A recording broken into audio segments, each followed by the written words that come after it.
నేను ఫస్ట్ మీటింగ్లో మీడియా మిత్రులకే చెప్పా, కర్త కర్మ క్రియ రాజ్ కసిరెడ్డి అని. రాజ్ కసిరెడ్డిని అడిగితే సమాచారం దొరుకుతుందే గాని జగన్మోహన్ రెడ్డి గారిని అడిగినా కూడా తెలియదు, నన్ను అడిగినా కూడా తెలియదు, మిథున్ రెడ్డిని అడిగినా కూడా తెలియదు. కర్త కర్మ క్రియను మాత్రమే అడగాలి. అధ్వానంగా ఉంది. టీడీపీ ప్రభుత్వం అధ్వానంగా ఉంది. పక్షపాత ధోరణి, కుల వివక్షత, అసమర్థత, వీటితన్నిటితో కలిపి ప్రజలలో ఉన్నటువంటి అసంతృప్తి, ఇవన్నీ తెలుగుదేశం పార్టీ, చంద్రబాబు నాయుడు గారు ఒక సీనియర్ లీడర్, ఆయన అర్థం చేసుకుని ఆయన రెక్టిఫై చేసుకుంటే బహుశా అధికారంలో కొనసాగుతారేమో కానీ లేకుంటే ఆయన అధికారంలోకి తిరిగి వచ్చేటటువంటి అవకాశమే లేదు.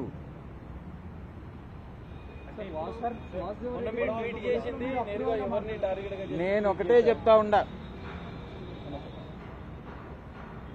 ఎవరైతే తెలుగుదేశం పార్టీని వ్యతిరేకంగా మాట్లాడతారో ఆ వ్యతిరేకంగా మాట్లాడినప్పుడు వైఎస్ఆర్సీపీ వాళ్ళు చప్పట్లు కొడతారు. వైఎస్ఆర్సీపీని వ్యతిరేకంగా మాట్లాడినప్పుడు తెలుగుదేశం వాళ్ళు చప్పట్లు కొడతారు.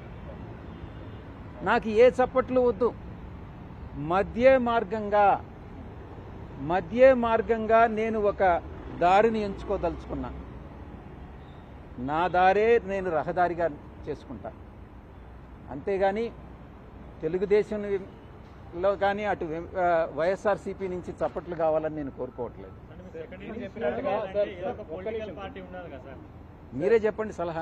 మీరు చెప్పినట్టుగా వైఎస్ఆర్సీపీ రాజకీయ ప్రణాళిక సరిగ్గా లేదు, ఇలానే ఉంటే రాజకీయంలోకి మళ్ళీ వచ్చే అవకాశం లేదని చెప్పి, అంటే గెలుపులోకి వచ్చే అవకాశం లేదంటారు. మరి కూటమి ప్రభుత్వం ప్రజెంట్ టీడీపీ ప్రభుత్వం అధ్వానంగా ఉంది అంటున్నారు. మరి నెక్స్ట్ ఎవరు వచ్చే అవకాశం ఉందని మీరు అనుకుంటున్నారు? ఇది మరి ఏ ఇతర రాజకీయ శక్తి కానీ బీజేపీతో కలిసి పోరాటం కానీ చేయగలిగితే, నరేంద్ర మోడీ గారు ఈరోజు ప్రపంచంలోనే ఒక మంచి ఉత్తమ ప్రధానిగా అటు దేశీయంగా కానీ అంతర్జాతీయంగా కానీ ప్రతి ఒక్క విషయంలో కూడా ఆయన చాలా చాలా చాలా సమర్థవంతంగా ఆయన హ్యాండిల్ చేస్తూ ఉన్నారు.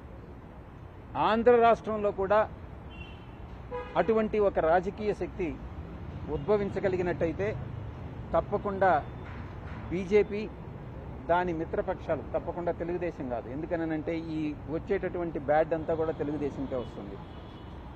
అవకాశం ఉంది అని నేను భావిస్తా ఉన్నా వ్యక్తిగతంగా. అవకాశం ఉంది అని అంటే రేపు రాజకీయ మీ రంగ ప్రవేశం దాంట్లో జరిగే అవకాశం మీరు ఇన్ఫరెన్స్ డ్రా చేసుకుంటే నేనేం చేయగలను? నేను ఈ మాట చెప్తా ఉంటే ఆ మహాతల్లి నవ్వుతా ఉంది.